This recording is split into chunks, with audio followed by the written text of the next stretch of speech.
Chị kiểu hát để trêu thôi á. À ok. Thôi hát phiên bản nó đi cho nó. Đây là Good evening Việt Nam, đây là chợt radio trên phát thanh nhạc và kèm lời cho người Việt trên năm châu Vĩnh. ơi, đây là một trong những cái phiên bản mà sau khi em nghe cái bài chế xong là em không nhớ bài gốc luôn. Luôn đấy thôi.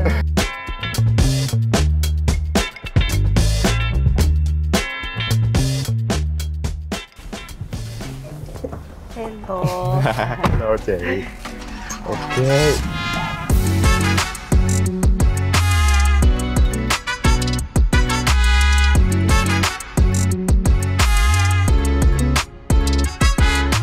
Xin chào mọi người đã trở lại với Backseat, một show đến từ Vietcetera. Và xin cảm ơn mọi người đã đến với tập ngày hôm nay với một khách mời đặc biệt, đó là chị Kimmys. Xin chào chị Kimmys, không biết chị có thể giúp Uy giới thiệu một chút xíu về bản thân cho mọi người được không ạ? Xin chào mọi người, mình là Kimmys và mình làm songwriter và người trình diễn âm nhạc. Biểu diễn âm Bây giờ nhạc. chị thoải mái lên, không sao. Ok. Dạ. Yep. Thì rất là vui có mặt ở đây với chị Kimmys. Thực ra là biết chị từ rất là lâu. Là tại vì chị của em là một fan của chị từ hồi xưa lắm luôn rồi, từ những cái bài giống như là Thế là quá đủ, những cái bài như là Áo xanh, tức là những cái lúc mà ban đầu, và biết chị với tư cách là một người rapper, là một vocalist và là một singer-songwriter nữa. Thì cho nên là hôm nay tự nhiên có mặt ở đây với Backseat thì là một cái show mà chúng ta sẽ nói chuyện với những người làm nhạc. Em dùng cái từ là tastemaker, là những người gọi là gì ta, tạo ra gu cho cái thị trường âm nhạc của chúng ta. Thì cho nên đó là tụi em sẽ rất là muốn biết về những cái suy nghĩ của chị, cũng như là những cái chia sẻ để mình nói về cái, dùng cái từ triết lý thì nó hơi nặng trong cái việc làm nhạc hay là trong cái cuộc sống của mình. Thì đầu tiên là xin cảm ơn chiến dịch Keep Walking Responsibly đã đồng hành cùng cái show Backseat của mình ngày hôm nay. Cảm ơn vì đã giúp những người trẻ biết được về bản lĩnh và trách nhiệm, cũng như là truyền cảm hứng cho các bạn có thể chinh phục những cái thử thách và tiếp tục tiến bước. Cảm ơn Keep Walking Responsibly rất nhiều. Thì câu hỏi đầu tiên mà em muốn dành cho chị Kimmys là ok, bây giờ nếu mà chị và một nhóm bạn, ví dụ như Space Speaker đi chơi, mà mình giả định như trên một chiếc xe như thế này, thì chị sẽ thường chọn là người lái xe, hay là người ngồi shotgun, tức là ngay kế driver luôn, hay là người ngồi ghế đằng sau? Chắc là chị sẽ ngồi kế driver. Ủa vậy hả? Wow. Tại chỉ có cái lý do gì không? Tại vì thường là em đoán nha, thường là designated driver là một cái từ mình nói về những người ít uống. Những người ít uống thì sẽ là cái người designated driver. Tại vì tất cả các bạn kia giống như là mình sẽ là cái người babysit gì đó. Người chăm các em, ok các em uống rồi các em chill đi, rồi để chị lấy chở mấy đứa về. Có phải là như vậy không, hay là có một lý do nào khác? Không, cái là chị không, ý chị không ngồi là ở cái ghế driver, mà chị ngồi cạnh cái ghế driver. Ghế shotgun. Ok. Rồi, ghế shotgun rất quan trọng. Thực ra là cái ghế shotgun sẽ là cái ghế mà mọi người hay bảo là, em không biết ở Việt Nam thì nhiều hay không nha, nhưng mà văn hóa thì đó là nếu mà đi với sếp thì phải cho sếp ngồi ghế đó. Thế luôn đấy hả? Thiệt. Tưởng sếp phải ngồi đằng sau chứ nhỉ? No, chung á, nếu mà đi chung với sếp thì lại phải nhường cho, giống như là cái đó là cái người trả tiền taxi. Không, nó giỡn, nhưng mà đó, cái người đó là cái người quan trọng. Thì em có đọc được cái văn hóa như thế. Còn đúng là cái chuyện mà dĩ nhiên sếp ngồi đằng sau đó sẽ là một cái môi trường khác, nó không phải là một cái nhóm bạn, mà nó giống như kiểu là đúng rồi, chẳng lẽ đúng không? Bây giờ bạn đèo mình đi, mình ngồi đây, xa cách mình ngồi cạnh đây, đúng rồi. Có cái gọi tương tác. Với cả bây giờ nhiều người ngồi rồi đúng không? Ví dụ như là em cứ hình dung tầm 3 người ngồi đây không? Mình ngồi trên này có phải là mình đúng thoáng hơn không? Với lại thực ra ngồi ở vị trí đó thì mình sẽ được thấy. Đấy. Mình sẽ được thấy cái đường mình đang đi, mình sẽ được. Thì thường á, em hỏi câu này nó sẽ thể hiện một tí xíu cái tâm lý của người đó. Thì em nghĩ là như vậy. Thường là đa số những artist, những anh chị nghệ sĩ, hoặc là những người làm nhạc, những người làm sáng tạo mà em nói chuyện, thường trên này. Thường là vị trí đằng trước. Tại vì đa số mọi người cũng sẽ là những cái người khá là đương đầu, khá là đi trước. Tại vì rõ ràng trong cái lĩnh vực của mình là làm nghệ thuật, mà nói làm nghệ thuật thì nói thẳng ra là đôi khi mình không biết mình đang làm gì. Mình đang tạo ra một cái thứ nó chưa từng có, và mình cũng sẽ không biết là cái sản phẩm mình tạo ra nó sẽ đi đến đâu, đi thế nào. Nó chỉ dựa trên những cái sense, những cái thứ mình có trong đầu thôi. Thì chị là một người bắt đầu làm nhạc từ khá trẻ, đúng không? 15 tuổi. Thì em không biết là cái hành trình đó thì nó rất là dài rồi đó. Chắc chắn là rất là dài, rất là nhiều bước. Và bây giờ thậm chí là em nhắc mấy cái bài ngày xưa chị cũng sẽ trời ơi, cái gì mà nói cái gì từ đời thuở nào, xa lắc xa lơ. Thì không biết là bây giờ chị có còn nhớ gì về cái ngày đầu tiên mà những cái ngày đầu tiên mà mình quyết định là tôi muốn làm cái này. Cái ngày đầu tiên mà kiểu tôi nghĩ tới cái việc là tôi sẽ làm ra một bài nhạc lần đầu tiên một mình tôi sẽ là người hát, tôi sẽ là người rap, tôi sẽ là một người tạo ra cái gì đó. Thì những cái suy nghĩ đó nó bắt đầu từ đâu? Không, nghe giống như kiểu thành dòng ấy. tôi sẽ đứng lên, tôi đi đánh giặc. Không, như là chị vào những cái giai đoạn đầu của cái sự nghiệp của chị thì nó không phải là một ngày chị tôi sẽ như này, tôi sẽ như kia, mà nó giống như là nó luôn âm ỉ trong mình. Mình không nói cho mọi người, mình không có lời tuyên bố gì luôn cả vũ trụ. Hồi đấy mình cũng không biết khái niệm vũ trụ. Vũ trụ đuổi thông điệp. Thế thì lúc ấy mình chỉ biết là mình thích thôi. Mình rất là thích, mình cứ hát thôi. Mình cứ hát, mình cứ nhảy, xong bố mẹ nhìn hoài, nhìn giết. Đấy, một phần là như thế, với cả chị gái chị nữa cũng là một người lớn hơn chị 6 tuổi, thì chị cũng có hoạt động âm nhạc. Thì là chị có hoạt động âm nhạc ở trong một cái công ty tên là Minh Nam. Thì là sau khi mà chị khoảng tầm 13, 14 thì đấy. Đấy thì là chị gái chị mới hỏi là có muốn đi thử giọng không. Nó đến như vậy, xong rồi mọi thứ ok, mọi người gặp nhau rồi các kiểu nói chuyện nhé, xong rồi từ đó thì nó mới có cơm cháo. Mọi thứ nó mới bắt đầu hình thành lên từ đây. Như vậy là chị gái chị là người gọi là truyền cảm hứng cho chị bắt đầu cái hành trình này. Chị gái chị đúng là như là kiểu là một người gọi là tạo điều kiện cho chị vậy, chắp cánh thêm ước mơ cho chị vậy. Và những ngày đầu và công ty nữa. Nói chung là everybody, mọi người. Đúng rồi. Nhưng mà rõ ràng là nó cũng sẽ là những cái cú hích nhẹ nhẹ từ một cái thứ nó đã âm ỉ từ bên trong khá là lâu. Đó là chị cũng có cái sự yêu thích với âm nhạc, với nhảy, với thế là may mắn rồi. Hip hop, đúng không? Nhưng nhiều khi thấy kiểu như là em mình kiểu nhảy nhót hát hò suốt ngày. Nhiều người bảo con này nó bị làm sao, đúng không? Đúng. Đúng cái môi trường mà có những người nhìn thấy cái tiềm năng đó. May. Thì đó, giống như chị nói là cái gì nó âm ỉ bên trong thì nó sẽ không bao giờ tắt được. Chị gái em hồi xưa là bố mẹ là cho đi học piano, học như một cô bé bánh bèo. Dùng cái từ đó hơi kỳ, nhưng mà nhưng mà tự nhiên đến một cái thời điểm là khoảng năm cấp 2 là chị em nghe hip hop. Tự nhiên nghe hip hop vậy đó, tự nhiên tiếp cận với cái văn hóa đó, tự nhiên tiếp cận với những cái bài rap, và dĩ nhiên nghe nhạc của chị nữa.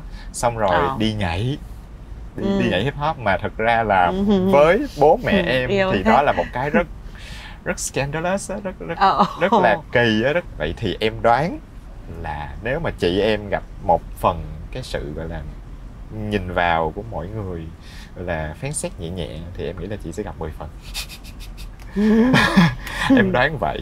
Nhưng mà cái thời gian đó thì chị cảm thấy như thế nào? Tức là cái giai đoạn đó thì nó có thật sự là một cái thách thức với chị không, hay là nó chỉ là ok, nó xảy ra? Ôi trời ơi, ngày xưa luôn. Hồi bé nó cũng là một áp lực ấy. Nhưng mà chị nghĩ rằng là với một cái sự con nít mà kiểu như là cũng không quan tâm lắm ấy, vô tư sống hơn, ít để ý hơn, cho nên là chị cũng deal được với những cái điều đó vào thời điểm đó, vào tuổi đó. Với cả cái thứ hai nữa là bù lại mình được make it up. Mình được lên sân khấu mình hát. Mình được gặp rất là nhiều người thú vị trong cuộc đời mình nữa. So that's a good trait. Nó giống như là curse như là blessing, cả hai cái đều có. Mình kiểu accept it. Vậy thì từ lúc em nghĩ đó cái giai đoạn đầu là làm tại vì mình thích, và xong rồi chị mình kêu đi thử giọng không, cái mình đi, mình cuốn vào cái đó. Nhưng mà có một cái lúc nào, có thể có hoặc không nha, có lúc nào chị có một cái quyết định là bây giờ đây là nghề của tôi, bây giờ đây là sự nghiệp của tôi, bây giờ đây là một thứ mà tôi làm nghiêm túc, có bao giờ chị có cái khoản quyết định đó hay là không, hay là chỉ đơn không cần quyết định luôn. Cái nghĩa là nó mà đã form lên rồi, nó tự hình thành chứ nó không cần một sự quyết định. Yeah. Wow. Vậy là nguyên cái thời gian đó là chị đã xem mình như là ok, bây giờ tôi là một nghệ sĩ, tôi là một... Không, nó nhiều khi nó còn đến trước khi cả cái việc mình xem mình là cái gì cơ. Chỉ là một thứ mình làm thôi, đơn giản là chỉ là một thứ mình làm mà mình thích, mình yêu. Và mình tất nhiên là hồi đấy là hip hop là còn rất là mới, thì tất nhiên đấy là những cái bước nhỏ của hip hop mà em. Nó càng nhỏ càng yếu bao nhiêu thì mình lại càng thương nó bấy nhiêu. Kiểu như này. Và tại vì là nó là một cái bộ môn nghệ thuật và nó lại hợp với mình. Sau mình chả mất gì. Đúng không? Mình thấy nó đồng bộ với nhau rồi, chả có một cái sự gọi gì đấy. Nhưng mà nói chung là chị cảm thấy rất là vui. Đó, trong cái thời gian đó thì chị bắt đầu gặp được rất là nhiều anh em, đúng không? Những cái người mà cũng có cái suy nghĩ, cũng có cái định hướng về nghệ thuật giống mình. Thì chỉ có một cái tên nào là một người mà đối với chị là, có thể là một người hoặc một vài người mà đối với chị là đã giúp thúc đẩy mình trong cái hành trình của mình để mà mình là mình bây giờ không? Tại vì em đoán là cái nghệ thuật của mình thì dĩ nhiên nó cũng phải được học hỏi từ rất là nhiều người khác nhau, hoặc là được truyền cảm hứng từ rất là nhiều người khác nhau. Thì không biết là có cái tên nào mà chị cảm thấy là đó, trong cái hành trình đi của mình, tự nhiên mình vớ được cái người này, mình gặp được cái người này, và cái người này thực sự giúp cho mình tiến đến những cái bước mà mình không nghĩ tới. Nhiều lắm em. Nếu mà nói ra thì mọi thứ nó như là những cái khúc, như những cái mắc xích để nối mọi thứ trở lại được nhau và trở thành một cái sự kiện, những sự kiện trong cuộc đời của mình. Nó đều có những cái mắc xích, mỗi cái điều đấy nếu không có cái mắc xích ở một cái thời điểm đấy nó sẽ bị gãy ra. Nếu mà chị nhìn xuyên suốt nguyên cả những đấy thì mọi người, tất cả những người mà chị đã gặp trong cuộc đời chị, nó là những con người mà đẩy mình lên. Ví dụ như mình có bố mẹ mình, cảm xúc này, rồi là những cái gì mà gọi là foundation của mình, cái base của mình được từ bố mẹ, và sau đó là đời rồi mình sẽ grow nhiều hơn rồi mọi thứ đấy. Thì bây giờ chị nhìn lại thì tất nhiên là trong âm nhạc đi thì là các anh em Space Speaker hay là những người bạn đồng nghiệp của mình như Dan này, như Linh Ly, Su Boy, kể cả những anh chị em khác ngành khác dòng, như chị Mỹ Linh này, anh Minh Quân này, hay cả những người đi trước, cả những người đi sau, nói chung là nhiều lắm. Chị thấy rằng là ai cũng đều cho mình một cái đều cho mình một cái gì đấy, đúng thật là. Và Space Speaker là độ của mình spend nhiều thời gian cùng với mọi người, và nhất là cái khoảng thời gian mà tầm 20, 21 cái khoảng thời gian đấy là cái khoảng thời gian mà kiểu như là tuổi trẻ mình cũng bị ảnh hưởng. Mình cũng có nhiều những cái ảnh hưởng cho nhau trong cái cách mà mình định hình về âm nhạc và những cái sự kết nối đấy. Với cả cái hai nữa, mình đều là những người Hà Nội chung một cái town, nhiều khi mình có nhiều cái common sense. Đúng. Đấy là một phần này nữa. Nhưng mà đến đây khi mà vào trong Sài Gòn rồi, nó là một cái map khác, một cái bản đồ gọi là đi map khác rồi. Nó là một cái this is a new trip. Nó là như một cái cuộc đi mới vậy. Thực ra bây giờ là các anh em Space Speaker là cũng đa số là cũng nam tiếng hết rồi. Vậy thì nếu mà nhắc tới Space Speaker thì em không biết là có một cái điểm nào là cái thời gian mà chị bén duyên với những thành viên trong nhóm hay không? Tại vì em nghĩ là cũng không mà hay lâu rồi, đúng không ta? Là ví dụ như ai là cái người đầu tiên ở trong Space Speaker mà thực sự là chị bén duyên với người đó, và sau đó nó thành một cái liên hệ với cả nhóm Space Speaker luôn. Nó cũng nhắc cục. Tại vì là cái hồi mà mình gặp người sẽ đầu gặp tiên, người này ở đây, người kia ở kia. Nếu mà người mà mình gặp sớm nhất ở trong đội đó là Just Sati. Thì mình nhớ là khoảng hồi em mình 16 rồi đấy. Thì bạn ấy chắc khoảng cũng tầm teenager. Wow. Khoảng sớm thời gian luôn hả đấy, chị? sớm vậy. Wow. Nhưng mà hồi đấy thì lại là không phải là kiểu talking kiểu như hai người nói chuyện với nhau đâu. Bây giờ hồi đấy là Ti thì là ở trong một cái ban nhạc Click Click Boom. Có cả Seven trong đấy luôn. Thì mình quen Click Click Boom qua Hà Lê. Ok. Đấy là những cái anh em ấy kết nối rất nhau. Not side, not side, connected. Anyway thì mình chỉ gặp Ti ở khoảng thời gian đấy thôi, cũng không có nói chuyện gì nhiều, nhưng mà cũng có biểu diễn chung với nhau cùng với cả band. Song song với thời điểm đấy thì mình lại có đi gặp anh Tour. Cái nghĩa là không biết hội đấy lại sau này lại thành Space. Đấy, không biết ba bọn mình đấy, xong rồi thêm mấy anh em nữa. Trong thời điểm đấy tại đang đi tìm producer thì là có anh bạn mình thì là chơi cùng với cả anh Tour, cái anh bạn mà giới thiệu mình là anh tên là Khánh, mà giờ anh ấy mất rồi. Thì R.I.P. anh Khánh, đấy là một trong những cái cơ duyên mà mình gặp nhau nhờ anh Khánh. Thì lúc ấy mình cũng đến rồi, mình lựa beat thôi, như bao nhiêu người lựa beat. Thế xong rồi thôi, biết thế là bẵng đi một thời gian không ai lại, thôi mọi người lại quay lại.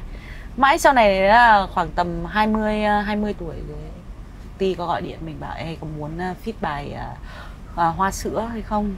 Đây có một bài hát Hoa Sữa thì mình nghe mình thấy cool, nice. Mình đến đấy xong rồi mình lại gặp anh Tour, lại cái anh hôm cái anh mà mua beat. Đấy thì nói chung hóa ra một hội với nhau thì là mình cũng đến rồi, ok rồi chơi hoạt động cả âm nhạc cả với các anh ở trong track này, thấy cũng vui, cũng có cái gì nhộn nhịp. Thế xong rồi sau đó là bài Real Love. Sau bài Real Love thì là bên Tour với cả Justin T có mời chị vào trong đội và có muốn vào không? Thì sau đó mình bảo nhá, cool, vào. Ok, wow. Tức là thực ra đôi khi trong cuộc sống mình sẽ gặp những người rất sớm từ những cái hoàn cảnh ở đâu mà mình cũng không có bao giờ dự định là nó sẽ biến thành những cái mối liên hệ gì, hoặc là thậm chí thành một nhóm như vậy. Rất là nhiều cái duyên nó kết hợp lại với nhau. Nhưng mà vậy thì chắc là em nghĩ cái thời điểm mà chị đồng ý và chị trở thành một thành viên của Space Speaker, chắc là chị cũng bắt đầu thấy là những người này hiểu cái thứ mà đang theo đuổi, đúng không? Cái gọi là, tại vì chắc em đoán thôi. Không, chị nghĩ các nghĩ đây cái nghĩa là mỗi người sẽ đều có một cái style riêng. Đôi lúc mà kiểu mình cũng sẽ có người hiểu một chút gì đấy, nhưng mà không thể ai để hiểu nổi bản thân mình bằng mình được, đúng không?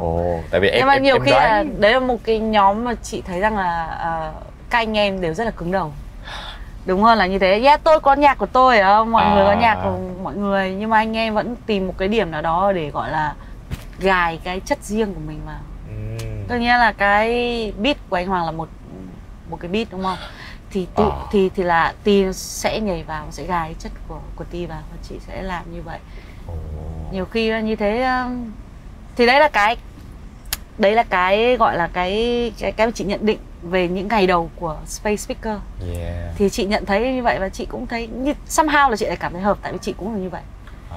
Kiểu như chị cũng hay ha. Tại vì em thấy đúng á, tức là thực ra cái thứ mình đang nói là cái quá trình thì nó giống nhau. Nhưng mà tại vì em sẽ gặp một số người, tức là đây là những cái phong cách về làm sáng tạo thôi. Thì sẽ có một số người họ kiểu là tôi phải tìm đúng cái người làm đúng cái thứ mà tôi tưởng tượng. Nhưng mà với chị thì em có vẻ em cảm giác là tôi phải gặp một cái người mà quăng một cái khác vô. Đúng không? Tức là sản phẩm này nó phải là một cái sự kết hợp của rất nhiều cái suy nghĩ và nhiều cái, tại vì mỗi người sẽ có một cái hay riêng. Và thực ra khi mà mình celebrate được thật cái ra đó, đấy cũng là một cái tư duy mà chị cũng rất là thích. Thế là chị thích là những sự khác nhau lại tụ hợp lại thành một cái gì đồng bộ. Chị lại thích cái kiểu thế. Đúng. Tất nhiên là chị cũng rất thích cái gì đồng bộ nhá. Cái đồng bộ nó có cái hay riêng của nó. Nhưng mà nếu như những cái sự khác nhau ấy, mà gộp lại mà trở thành một sự đồng bộ ấy, nó cũng là một cái rất là hay ha. Nó rất xịn.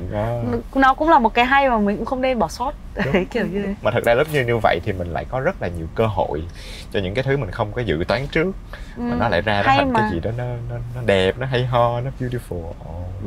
Nó không chỉ là âm nhạc đâu, nó đôi khi nó là những cái thứ mà mình có thể áp dụng cuộc sống của mình. Ví dụ như này, chị chơi với nhiều người nước ngoài. Nhất là khoảng cái thời gian mà chị nghĩ là khoảng tầm 20, 21, 22, cái thời gian đấy chị có rất nhiều thời gian mà chị muốn cống hiến điều đấy cho ăn chơi bạn bè. Đấy. Thì cái khoảng thời gian đấy chị cảm thấy rất là vui. Nhưng mà tại vì chị cảm thấy rằng là mình đang có những cái trải nghiệm rất là thú vị. Như là mình nói chuyện, cứ như có thể mình đang ngồi một bàn đấy, nhưng mình biết được rằng là cái người ngồi chung bàn với mình họ đến từ tất cả các nước khác nhau. Ví dụ như là ngồi bàn này có bạn này ngồi Đức, bạn này ngồi ở Brazil này, bạn này ngồi ở Mozambique, bạn này bạn này ở Nga này, bạn này ở Mỹ này, bạn này ở Úc này. Somehow mọi người tụ hợp lại với nhau ấy. Nhưng mà vấn đề ở đây chị rất là thích. Và chị thích cái điều đấy mà somehow mọi người vẫn nói chuyện với nhau mà hang out với nhau mà lại còn rất là vui. Và mình cũng đã experience nếm được cái trái ngọt của tình bạn đó. Thì mình nhận ra điều thì bản thân chị thấy thế nó hay. Tại vì tất cả mọi người đều khác nhau ấy, khác màu da rồi đến văn hóa rồi đến tập tục phong quán, nhưng mọi người đến với nhau và chơi được với nhau tại vì chị nghĩ rằng, chị đoán thôi, sometimes chị có một cái cảm giác là như kiểu bọn nó thấy mình cũng khác rồi ấy. Nó cũng khác mình cũng khác rồi, nó chả còn gì để nói, thôi cứ chơi với nhau thôi. Cái sự khác biệt đấy nó không trở thành một cái trở ngại. Somehow nó lại là một cái thứ mà yeah, we feel like we don't feel lonely nữa. Mình cảm thấy sự khác biệt của mình có những company cùng nhau. Và chính vì cái điều đấy cho nên mọi người rất tôn trọng cái sự khác biệt của người đối phương bên cạnh. Thì ở trong một cái môi trường như vậy chị lại cảm thấy rất là thích. Thì những cái nam châm mà nó khác dấu thì nó mới hút nhau, đúng không? Thế hả? Đúng rồi, và cái sự rồi, và cái sự quan trọng em nghĩ là đúng là thực ra cái sự sáng tạo ở đây là khi mà mình tôn trọng rất nhiều sự khác biệt để cho nó gặp nhau. Và mình cảm thấy mình đại gia. Mình là một cái gì đó đại gia ở bên trong. Đúng. Mình có thể gọi là accept được, mình có thể gọi là đón nhận được, mình cảm giác như mình không bị nghèo nàn trong cái vấn đề cho đi và generous. Và cái nhất là mình ngồi đây mình nhận ra mình có khả năng quý mến một người khác dân tộc mình hay là quá khác nhiều nơi. Thứ khác với mình luôn. Và mình vẫn có khả năng mà mình quý mến được họ thì mình cảm thấy cuộc sống phải quá kỳ diệu đi. Quá muôn màu đi. That's how I feel. Cool. Em rất đồng ý với cái đó. Công nhận cái sự khác biệt đó, chắc là cũng vì vậy mà mình sẽ thấy được một cái sự rất đa dạng trong màu sắc của những cái sản phẩm từ chị và từ Space Speaker nói chung luôn, là rất nhiều cái màu khác nhau. Vậy thì chị cũng là người, em nghĩ là trong suốt cái con đường thì thử nghiệm với rất nhiều thứ, không ngại thử, chắc chắn là không ngại thử rồi đó. Thì chị có bao giờ nghĩ là, thực ra nãy mình có nói chuyện với nhau về cái này, nhưng mà chị có bao giờ nghĩ là cần phải có một cái định danh cho tôi là cái gì, tôi là rapper hay là tôi là ca sĩ hay là tôi là something, hay là thực ra là tôi cứ là tôi thôi. Thì chắc em biết câu trả lời của chị rồi, nhưng mà em muốn nghe chị nói về nó hơn. Tại vì em đoán nha, em đoán là tại vì lúc mà em nhớ là em có nghe một cái lúc mà chị phỏng vấn mà mình nói về cái tên là Kimmy's. Tại vì có một giai đoạn thì cái tên Kim search lên thấy Kim Jong-un, Kim tùm lum tà la. Nhưng mà thật ra là Kimmy's nó là một cái, em hiểu, em không biết đúng hay không, em hiểu nó là ok, Mies nó giống như là một cái hậu tố để mà nó nói về cái chuyện này, đó là cái tính chất. Một cái người rất Kim hả? Cái người rất Kim, ví dụ như vậy. Và không biết là nó có gì tới Vietnamese không, em không biết. nhưng mà đó thì em cảm thấy đó là một cái tên mà chị có một cái ý đồ khi mà chị đặt cái tên đó. Và cảm ơn em đã dành thời gian gọi là suy luận và ở cái điều ấy thì chị cũng giải đáp luôn. Thì hồi mà chị đặt tên Kim ấy, chị chỉ nghĩ đơn giản thôi, tên Kim nó rất là international. Mọi người ai trên thế giới khác cũng đều có đọc được chữ Kim đấy. Việt Nam cũng có tên Kim, Hàn Quốc có Kim, Mỹ cũng có Kim, nơi đâu cũng có Kim, cho nên là cái việc mà phát âm cái từ ấy nó sẽ dễ dàng hơn cho mọi người. Thì đấy là cách chị nghĩ. Nhưng mà đúng thật là nếu mà chỉ tên Kim thôi thì đúng là rất là khó tìm chị trên Google. Cho nên chị đổi thành Kimmy's.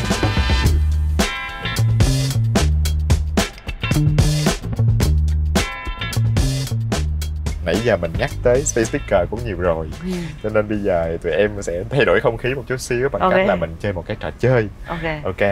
Thì chị đã thấy ở đây mình có một vài cái thăm, và những cái thăm này thực ra ở trong này là có tên các nghệ sĩ, các thành viên ở trong Space Speaker. Thì ở đây mình cũng có một cái hình phạt nữa là mình có cái cây búa này. Thì cái cây búa này thì để sẽ dùng, em với chị sẽ lần lượt bốc thăm ở trong này và lấy được một cái tên của một người nghệ sĩ. Thì khi mà mình bóc được tên ai thì mình phải hát được một bài của người đấy. Mà em nghĩ cái game này là cái game các bạn thiết kế để em thua hay sao? Đó, thì nói chung là mình sẽ có một cái phần karaoke nhỏ nhỏ vui vui với nhau. Và sau đó thì nếu mà ai đầu nghề các kiểu, ai trả lời được thì sẽ được quyền smack người kia, còn nếu mà trả lời không được thì bị người kia smack vậy thôi. Rồi ok, chơi. Ok rồi, chơi nha. Vô game rồi, bây giờ chắc em mời chị trước đi. Rồi ok. Đây đi. Ôi Cường Seven. Ok, Yeah. một bài hát của anh Cường Seven. Ok, anh Cường Seven. Mình sẽ hát bài hát Beautiful Girl. Ok. Beautiful girl, beautiful girl, trong tim anh là chính em baby, là chính em baby. Beautiful girl, beautiful girl. Yeah, yeah, yeah.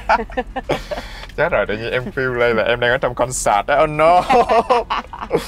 Ok rồi, ok chị được quyền smack em. Ok. Ok, chà. Ok. Hy vọng em. Em thấy cái game này là để em thua hay sao? Ok rồi. Hy vọng em bốc thằng chúng. Subin Hoàng Sơn. Ok. Subin Hoàng Sơn, chết rồi. Thực ra em biết rất nhiều bài của anh. Yeah. Ok, ví dụ như là, nhưng mà bài này em không thuộc lời, em thích bài này không. Ok. Chợt nhận ra anh đã đánh mất, em không thuộc lời. Tháng năm trôi xa qua giấc mơ anh. Có một cái khúc rất cao mà hai mai hát. Nhưng mà phải hát kiểu cái khúc từ đầu đến cuối một chút chứ. Em không nhớ khúc đầu, nhưng mà em nhớ cái khúc mà rất popular trên TikTok là cái khúc mà ok em sẽ thử cái gì. Chợt nhận ra. Cái khúc mà cao cao á, cái gì anh bắt gặp em đó.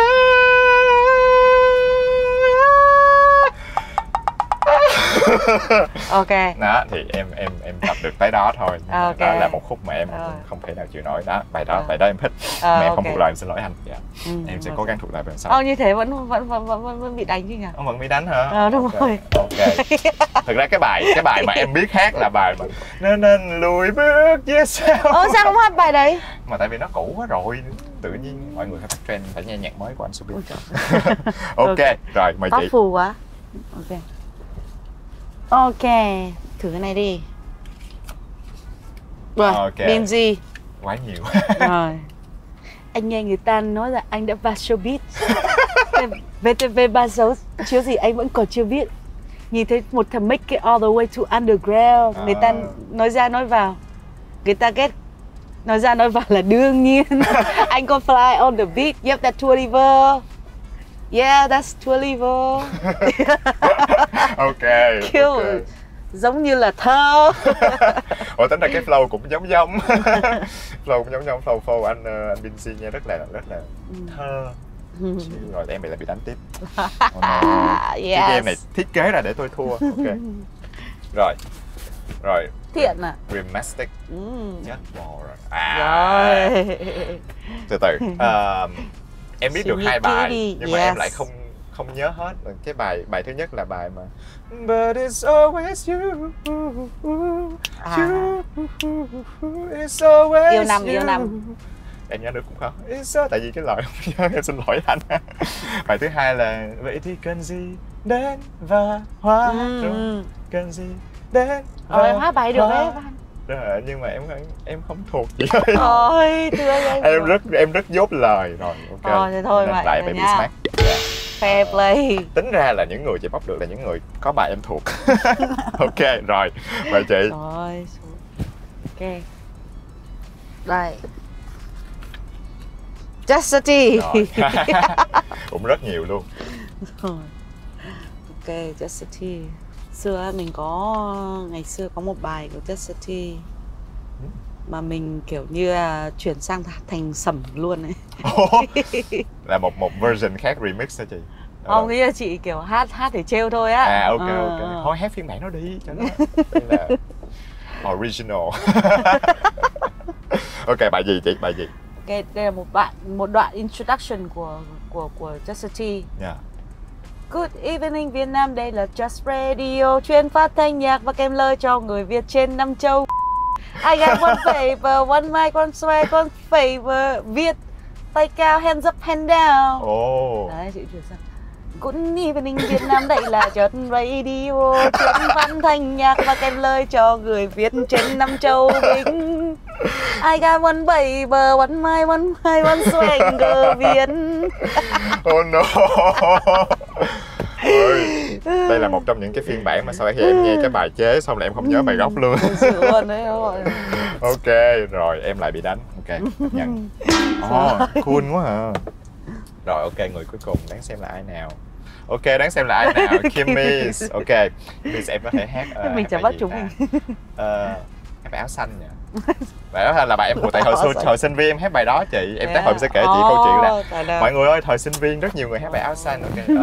Em sáng tươi như muôn hoa, được ngây thơ mộng mơ và bay xa mãi xa.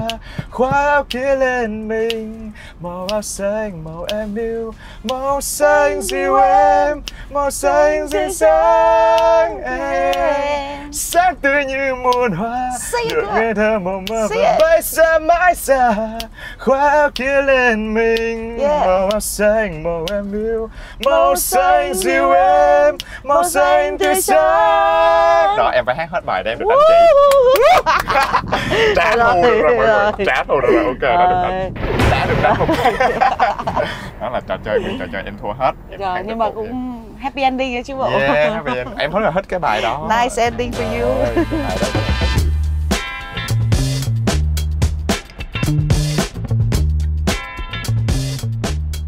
Rồi, thì từ cái bài đó nói luôn, ồ hay quá, tự nhiên bắt qua cái bài đó, tự nhiên đúng có câu hỏi tiếp theo. Thì nãy em có nói là rất vô tình, em nghĩ là rất vô tình, nhưng mà tại vì cái bài hát đó nó gắn với thời sinh viên của em. Và em nghĩ là gắn với thời sinh viên rất nhiều bạn. Tại vì có một cái sự, em nghĩ là không đoán trước, nhưng mà cái áo xanh là cái áo mà tình nguyện rồi hội sinh viên các kiểu á, là tự nhiên các bạn hồi xưa tụi em hay đùa với nhau, có hai bài áo xanh vui với bài áo xanh buồn. Bài áo xanh vui là bài của chị, còn bài áo xanh buồn là bài của mấy anh MTV. Ngày em sinh ra mẹ mang cho chiếc áo. Thì ý là những cái chương trình sinh viên á rất là thường hay nghe những cái bài đó. Thì tự nhiên nó có một cái mối liên hệ là sao ta? Em không biết là chị có bao giờ nghĩ là đôi khi cái âm nhạc của mình á, nó sẽ chạm đến người ta theo những cái cách mà mình không đoán trước được. Đúng không? Mình không nghĩ tới. Vậy thì chị có phải là một người mà từ lúc ban đầu mình làm nhạc, mình có một cái ý định là nó có một cái sứ mệnh gì đó, nó có một cái thông điệp gì đó, hay là chỉ đơn giản là tôi muốn làm nhạc tại vì tôi muốn làm nhạc, nó đại diện tôi, nó là một câu chuyện của tôi và tôi muốn làm tại vì tôi muốn share nó ra, như vậy thôi. Thì chị là người có suy nghĩ như thế nào về cái chuyện làm ra một cái sản phẩm như thế? Chị thì suy nghĩ cái mong ước mơ chị luôn luôn mong muốn là kiểu sẽ làm ra được những bài hát và những sản phẩm mà khi mà mình được đứng trên sân khấu ấy, mình hát ấy ra, mình tỏa cái năng lượng ra mà mọi người ở dưới là kiểu nó là một khoảnh khắc rất là magical. Đúng rồi, nó magical. Nó more like khoảnh khắc một cái bài hát mà mình viết ra và mọi người có thể hát cùng mình, hay là mọi người có thể gọi là enjoy của mình. Và mình kiểu đạt được những cái move mà mình cảm thấy đã nhất từ nhịp điệu của bài hát đấy. Mình đạt được những cái nốt mà mình cảm thấy nó đã nhất và mình tỏa ra được cái spirit từ cái bài đấy. Đó là luôn là cái mong muốn của mình cho cái tác phẩm. Một cái tác phẩm mà mình hát vào sao mình cảm thấy nó inspire cả mình nữa. Thực ra em nghĩ cái đó cũng là một cái mà rất nhiều người trình diễn người ta muốn cảm thấy, tức là cái sự kết nối với những cái người đang ở đó. Và giống như là thực ra có một cái sự, tức là này kết nối với người xung quanh qua âm nhạc, nó là điều quá tuyệt vời. Đúng rồi. Không phải nói gì, nhưng mà bản thân mình ấy, nó là cái phải kết nối được với cả âm nhạc. Ý ở đây, thế còn mình kết nối với âm nhạc thì sao? Đôi khi mình mãi kết nối với mọi người mình quên mất phần âm nhạc. Thì bỗng dưng mình có phải đang từ một nghệ sĩ về âm nhạc, bỗng dưng nó mo lại nhiều hơn là một người cheerleader. Đúng. Đó là một cái sự khác biệt. Giống như là nếu mà mình không có cái mối liên hệ, cái sự kết nối với chính cái nội dung đó, chính cái bài hát đó. Đúng rồi. Nghĩa là mình kết nối, chỉ đi phát wifi thôi. mình cũng vậy, kể cả trong đám đông mình vẫn mong mình được kết nối bản thân mình với mình và kết nối với mọi người. Nếu em đi trong một cái đám đông mà em kết nối hầu hết phần lớn thời gian em cố gắng để kết nối với mọi người, nhưng mà thật sự em bị mất cái sự kết nối bên trong của em thì em sẽ cảm thấy cô đơn. Chỉ có luôn tìm một cái sự em nghĩ thôi, là có thể là một sự thấu hiểu trong âm nhạc của mình. Tại vì dĩ nhiên là đầu tiên mình phải hiểu mình khi mình viết ra những cái thứ đó, nhưng đồng thời là khi mà có những người họ nghe và họ hiểu được cái tinh thần đó, dĩ nhiên theo một cách hoàn toàn khác với cuộc sống riêng của họ. Thực ra hồi trước em nghe một cái câu là đôi khi mình là một người nghệ sĩ, mình tạo ra sản phẩm thì lúc mà mình đưa cái sản phẩm đó ra thế giới thì mình lại không còn sở hữu nó nữa, nó thuộc vào tay của những người khác. Đó là tại vì họ chính là những người đưa cái meaning, đưa cái ý nghĩa của cuộc sống của họ vào. Nó giống như là một bức gương phản chiếu cái con người của họ, và họ được nghe cái bài nhạc đó, họ được xem cái bức tranh đó, họ phản chiếu được những giá trị của bản thân mình. Thì chỉ có đi tìm cái sự thấu hiểu đó ở trong những cái tác phẩm của mình. Có chứ em. Cái đây giống như là một cái việc mà em luôn luôn muốn tìm những người bạn đồng cảm với mình, đúng không? Thì giống như trong âm nhạc thế. Audience, khán giả chính là những người bạn đồng nhạc, như là đồng cảm với mình, những con người mà kiểu như gọi là thích âm nhạc ấy. Mà bọn mình rải rác mọi nơi ấy, nên mình cần một cái nơi mà mình tụ họp lại thì chính là âm nhạc. Nếu mà được mọi người connect được cái điều đấy thì quá tốt. Vậy thì chị có phải là một người quan trọng cái việc là âm nhạc của mình nó, dùng cái từ này vẫn nghe hơi nghiêm túc đây, nhưng mà nó có tính chữa lành không? Chị cũng nói chuyện với một số những bạn mà cũng làm đồng nghiệp ấy. Một số bạn cũng đều có một cái sự mong muốn, mình luôn ước là kiểu cái âm nhạc của mình có thể chữa lành một ai không. Âm nhạc mình nói chung là vấn đề chung ở đây ấy, là mọi người đều mong muốn là cái âm nhạc mình tạo ra có thể mang được những cái good impact, ảnh hưởng tốt với những người xung quanh. Mọi người thì đến từ lòng tốt của mọi người. Thì bản thân mình cũng như vậy. Có một cái bài hát nào mà chỉ có một cái trải nghiệm là mình được lắng nghe một cái ý kiến từ một người nào đó, ví dụ như một bạn fan hay là một người nào đó đã nghe cái bài hát đó và họ phản hồi lại với mình là cái bài hát này nó đã giúp tôi, nó đã cứu tôi như thế nào. Dùng cái từ đó để em nghĩ là hơi to lớn, nhưng mà em nghĩ là có chứ, đúng không? Chỉ có một cái câu chuyện hay là một cái trải nghiệm nào như vậy không? Cũng vừa mới đây thôi. Vừa mới đây luôn? Có cái nghĩa là khi mà mình vừa mới ra cái bài hát Yêu Mới Khó cùng cả Mike Phạm ấy. Thì như mọi người đã biết thì cái bài hát Yêu Mới Khó ấy là một bài hát mà ủng hộ cho chiến dịch Yêu Mới Khó ngại ngần gì của Prep. Anyway thì chị xem chị đọc cái comment của cái bạn đó, thì bạn có nói như này là bạn ấy có một người bạn là đồng tính và cũng nhiễm HIV/AIDS, và sau khi mà nghe cái bài hát này xong thì bạn cảm thấy rất là xúc động, thì muốn chạy đến và ôm người bạn đó và khóc. Tại vì bạn ấy nghĩ rằng là đúng là tình yêu bây giờ nó khó, nhưng mà chỉ cần có tình yêu thôi. Mọi người mà kiểu chỉ cần có tình yêu và niềm tin thôi, mọi người yêu nhau thì cái chuyện mà nó không còn là vấn đề. Và mình tin vào cái điều đó. Có những con người tuyệt vời lắm, họ có những cái tình yêu vô điều kiện như vậy. Và mình vẫn ở đây và chờ và được nghe và được chứng kiến, mong muốn được chứng kiến nhiều hơn. Điều đấy nó cũng khiến mình cảm thấy tin yêu cuộc sống nhiều hơn, nó như động lực vậy, và khiến mình kiểu cũng tự khuyến khích mình ấy, mình có thể yêu quý mến một ai đó mà nó bất điều kiện đi. Wow. Mà đúng là âm nhạc nó có, tức là cái sự thể hiện nghệ thuật nó giúp mình vượt qua những cái rào cản mà nó, tại vì đôi khi mình cùng một cái thông điệp đó mà mình đọc trên một tờ giấy thì nó khác, nó không có đến với người ta như cách như vậy. Và thực ra em nghĩ cái chiến dịch đó cũng là, cái bài hát đó nó cũng là một cái bài hát khá là ý nghĩa. Tại vì mình biết là có quá nhiều định kiến về tình yêu, hoặc là định kiến về ví dụ như là LGBT, cũng như là định kiến về cái bệnh HIV/AIDS. Ví dụ em biết những thứ em biết về cái chiến dịch đó là ví dụ như là mình nói là không phát hiện, không lan truyền. Tức là những cái bệnh HIV/AIDS mà nếu mà nó nằm ở dưới một cái ngưỡng thì nó sẽ không có lây. Nhưng mà nhiều người luôn luôn nghĩ là đây là một người bệnh thì tôi sẽ không muốn chạm vào cái người đó luôn. Tôi sẽ phải kỳ thị họ, tôi sẽ phải cách ly họ, tại vì tôi rất sợ. Và cái nỗi sợ đó, thế mọi người chưa hiểu thôi. Đúng rồi, cái nỗi sợ đó sẽ làm chúng ta bị cách xa nhau. Thì đôi khi giải pháp lại đến từ một cái sản phẩm nghệ thuật, sản phẩm âm nhạc. Thậm chí là có một cái triển lãm cho cái dự án đó. Thì em thấy là em rất là respect những cái dự án như vậy. Mình cũng cảm thấy rất là vui vinh dự khi tham dự project này. Thì mình đang nói về cái việc là có những cái bài hát nó chạm đến người ta, và có những cái bài hát nó rất thể hiện mình nữa. Và như chị nói là mình phải kết nối với mình thì mình mới kết nối với mọi người được. Vậy thì không biết là trong gần như là tất cả những cái sản phẩm âm nhạc trước giờ của chị có cảm thấy là đâu là cái bài hát mà ok em biết là cái này nó hơi mơ hồ, đâu là cái bài mà nó mình nhất, cái bài mà cho đến thời điểm này thôi nha, đâu cái bài chị cảm thấy là nó mình nhất. Và em biết là câu này rất khó, tại vì thực ra mỗi bài nó đều là mình theo một phiên bản khác nhau ở một thời đoạn khác nhau. Nhưng mà đó, nếu mà chỉ có một cái tên thì em thấy nó đang gần với mình, với Kimmy của hiện tại, với Kimmy với những cái suy nghĩ đang trong đầu mình, thì có một cái ca khúc nào? Không có cái câu trả lời nào mà thỏa đáng được cho cái câu hỏi đấy cả. Cho nên là mình sẽ chỉ lấy một bài hát để cho nó gọi là gần giống với chủ đề mà bạn hỏi thôi. Thì chắc mình nghĩ là bài Yêu Mới Khó mới ra vừa rồi.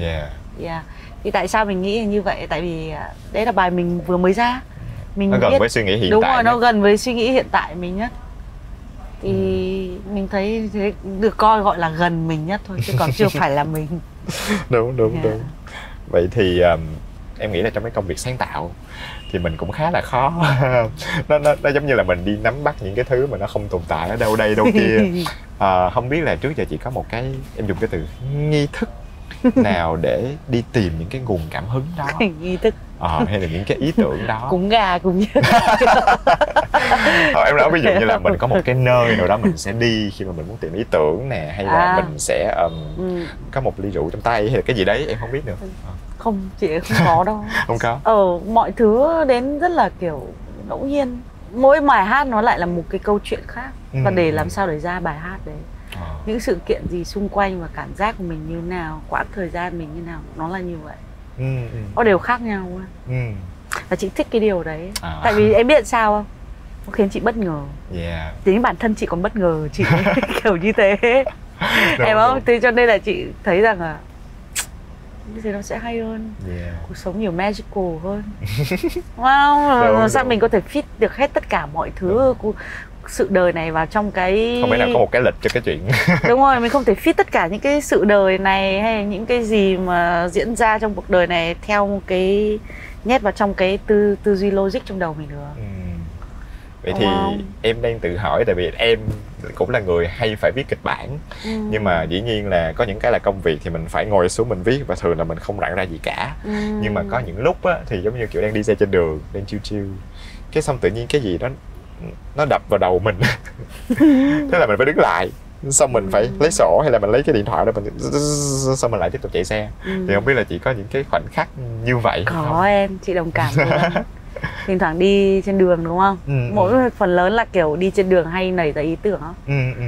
Chị phần lớn thì nghĩ ra melody chẳng hạn, hay là một số những cái hình ảnh thì chỉ là hình ảnh thôi.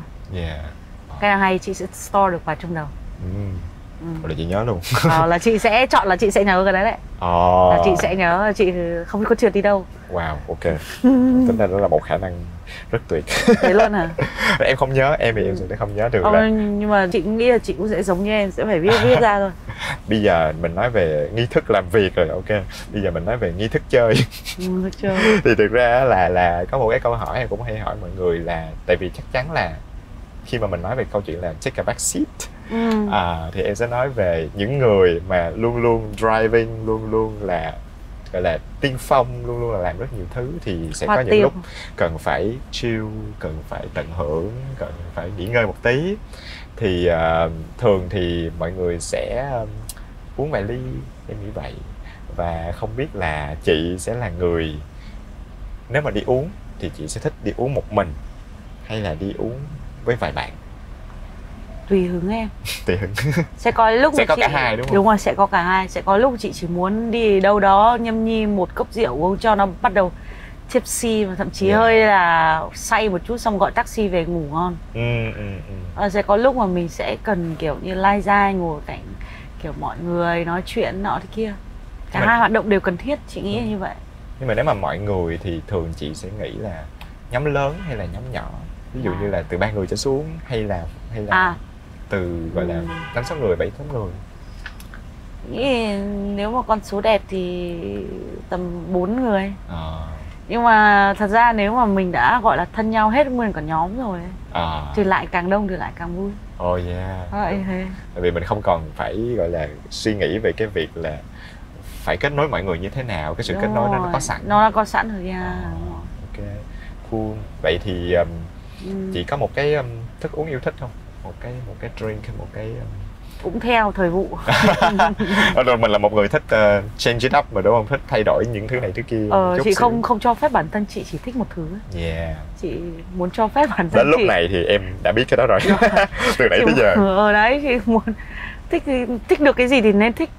Tại vì cuộc sống đâu có cho mình được nhiều sở thích đâu. Đúng không? Càng lớn thì mình sẽ càng ít sở thích đi. Đúng. Nên thích được cái gì thì cứ thích đi. Em thấy là đôi khi mình cái việc đi uống á, đôi khi nó là một cái phản xạ với nỗi buồn. Đôi khi nó sẽ là một lúc nào đó mình gặp một cái gì đó nó cũng hơi, đúng em ạ. nó hơi chán, nó hơi một cái ngày mà nó hơi tệ. Mình buồn phải cho mình buồn chứ. Đúng không? Bây giờ còn gì tệ hơn buồn mà còn không được buồn nữa thì còn gì tệ hơn. Bây giờ buồn mà được buồn như vậy là may mắn hạnh phúc lắm rồi. Nhưng mà em nhìn chị thì em không nghĩ là chị là một người quá buồn, tức là ý là phải buồn ở đây để là tại vì em luôn nghĩ là cái việc là cái hành động buồn á nó là một thứ nên làm, tức là phải tại vì đôi khi mình lại sa đà vào một cái chuyện là buồn là một cái trạng thái không ai muốn, và mỗi lần nó đến là mình muốn đi. Chị thấy như là có một lần, như là có một đợt như kiểu cơn sốt của tâm lý học vậy. Không? Thì khiến cho mình rơi vào một cái trạng thái là mình chọn lựa hơi picky ấy. Đúng rồi. Picky cho cái mood của mình. Ngày hôm nay mình buồn, không cho mày buồn. Không được buồn. Bận lắm, không được cho buồn đâu. Nhưng mà đáng nhẽ, nhưng mà trong thời điểm đấy như kiểu như tôi buồn là tôi phải buồn, như việc là tôi cần đi vệ sinh, tôi cần phải được đi vệ sinh như nào. Đôi khi là mình kiểu nhưng mà như thế này là mình bị tiêu cực. Mình không đi theo tiêu cực, mình đang đi theo positive. Mình phải trở thành một con người positive, mình phải hướng tới những điều positive. Nhưng mà thật sự ra thì đấy, đến một cái lúc như vậy là mình bị rơi vào trong cái đấy, thì thật ra là mình lại càng khiến bản thân mình khó chịu hơn. Tự dưng như là cái flow trong cơ thể mình bị xáo trộn bởi chính cái sự picky đấy của mình. Cho nên là chị nghĩ là đến lúc mà kiểu buồn rồi ấy, thì cứ buồn đi.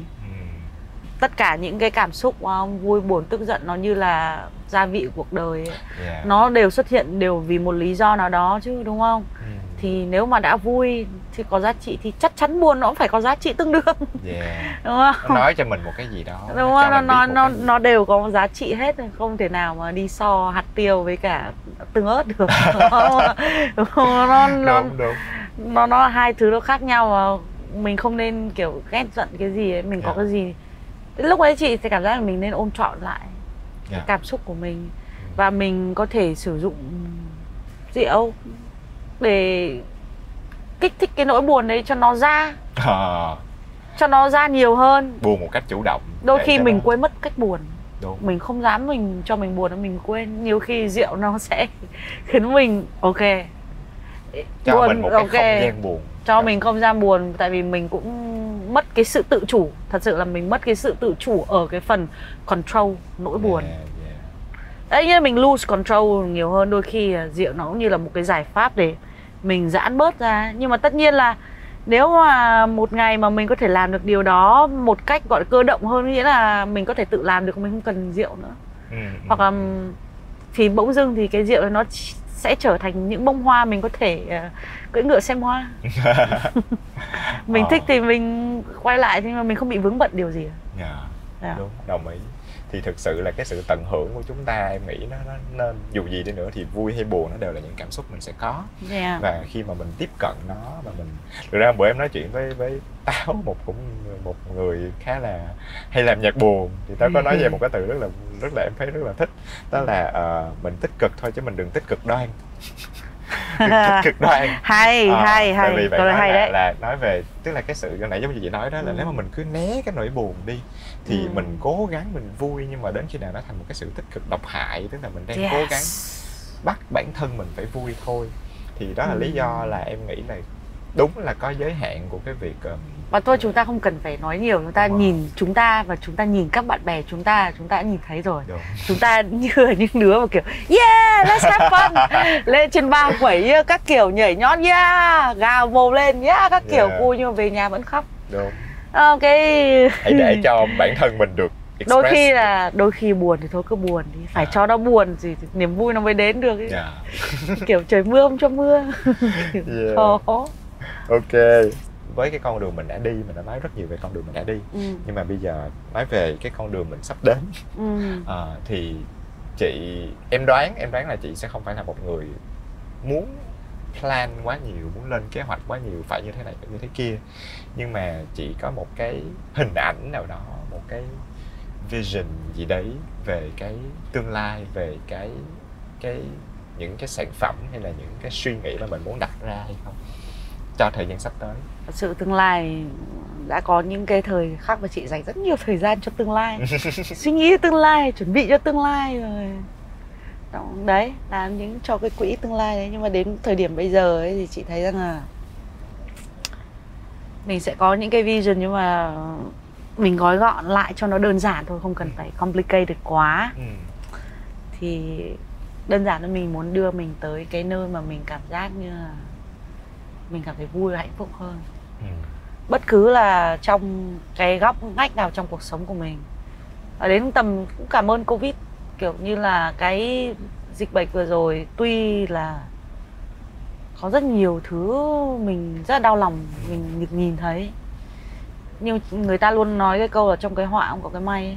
Trong cái rủi có cái may ấy, để mình có một cái nhìn nó cân bằng lại. Thì chính nhờ cái đấy mình có thêm nhiều thời gian mình nán lại, mình bớt bị theo cái guồng hơn, và mình bắt đầu mình có một cái nhìn nhận nó sâu sắc hơn. Thì chị cảm thấy rằng là đó cũng là một trong những cái nền tảng để chị có được những cái suy nghĩ, nhận thức của ngày hôm nay cho cái sự nghiệp của mình một cách nào đấy nó easy hơn. Yeah. Mình nhận thấy rằng là cuộc sống này trước đối với chị có lẽ công sự nghiệp là cuộc sống. Nhưng mà đến lúc mà mình tỉnh ra rồi mình nhận ra hóa ra cuộc sống của mình đây là có gia đình này, friendship này, sự nghiệp này, cuộc sống riêng của mình này, có rất là nhiều thứ lắm, và cái nào cũng đều quan trọng hết em. Nó như là những cái điều này ấy, gia đình, hạnh phúc, rồi kiểu bạn bè, rồi người yêu hay là sự nghiệp ấy, nó đều là bổ trợ cho nhau hết. Và nhiều lúc mình bị cổ súy vào một thứ, nó mình bị hõm đi rất nhiều thứ khác đấy, em hiểu không? Bây giờ chị chỉ mong làm sao là mình có thể cân bằng được những cái điều như thế này. Và cái con đường mà mình đi sắp tới, cái đích đến sắp tới, mình chỉ mong là những cái điều này mình đi đến nó được bổ trợ cho nhau, và bản thân mình cũng được bổ trợ. Chị cũng mong muốn là sẽ có thêm nhiều những bài hát chất lượng, những bài hát mà chất lượng mà để mọi người có thể vibe được cùng nhau. Âm nhạc đối với chị nó không phải là một cái gì đấy, nó phải là một thứ gì to tát, phức tạp, hay là phức tạp. Nó có thể là một thứ to tát và phức tạp, và nó có thể là một trong những cái thứ mà giản dị nhưng mà thiết thực. Nó có rất nhiều khía cạnh về trong âm nhạc, và chị đều mong rằng bất cứ cái thời điểm nào ở trong cái cuộc đời của chị và ra nhạc ấy, thì form gì cũng được. Thật, nó là quyết liệt hay nó là cái gì đấy đơn giản, nó là cái gì cũng được, miễn sao là mình biết mình đổ trái tim mình vào đấy. Và mình biết là những người mà làm cùng mình, họ đổ trái tim họ vào đấy. Họ có thể đổ một chút đam mê, desire, tham vọng, nhưng mà quan trọng đây là cái nhiên liệu chị muốn đổ vào nó phải sạch, nó là tình yêu.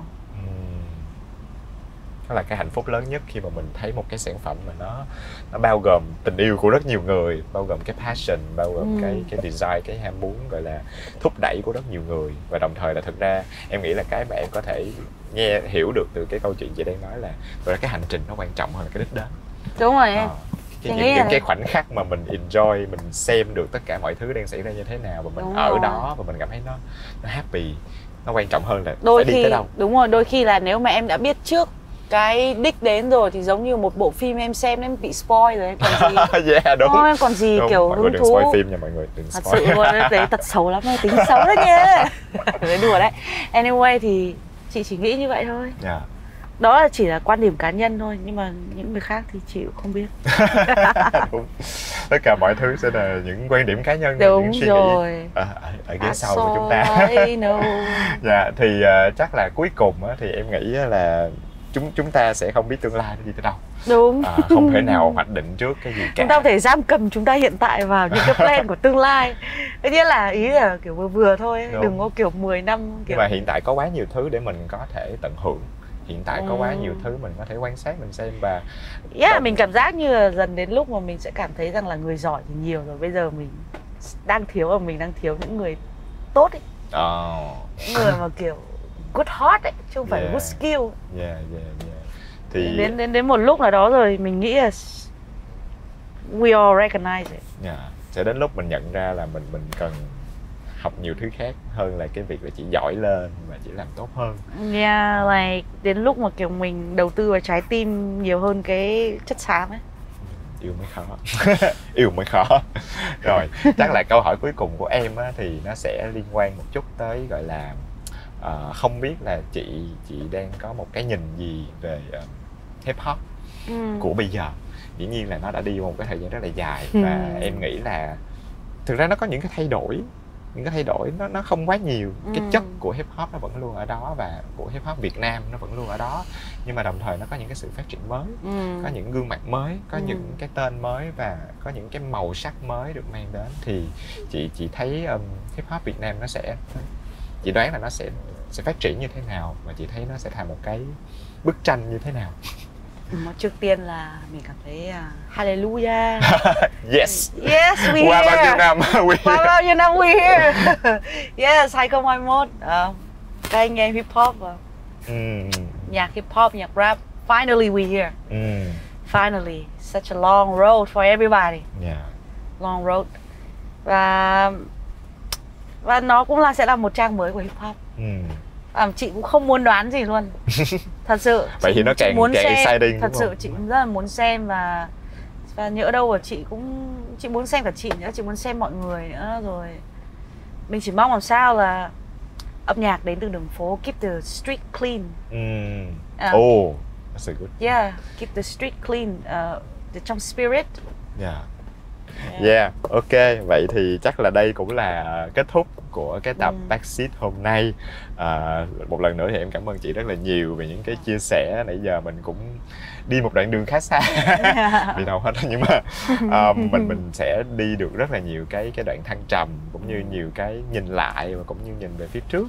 Và cái quan trọng nhất là mình cảm thấy cái hành trình rất là quan trọng, nó không phải là về cái đến và cái trái tim của chúng ta. Cái chuyện mình dành tình yêu là em thấy là một cái thông điệp mà nó khá là quan trọng cho ngày hôm nay. Mình nên yêu lại. Yêu mới khó nhưng mà nó quan trọng. Thì cho nên đó là cảm ơn mọi người rất nhiều đã xem cái tập này, và hy vọng là mọi người cũng có nhiều suy nghĩ gì đấy thú vị mọi người có thể chia sẻ về với Vietcetera. Và cuối cùng thì cảm ơn chiến dịch Keep Walking Responsibly đã đồng hành cùng show Backseat ngày hôm nay. Và một lần nữa xin cảm ơn mọi người và hẹn gặp lại mọi người ở những tập tiếp theo.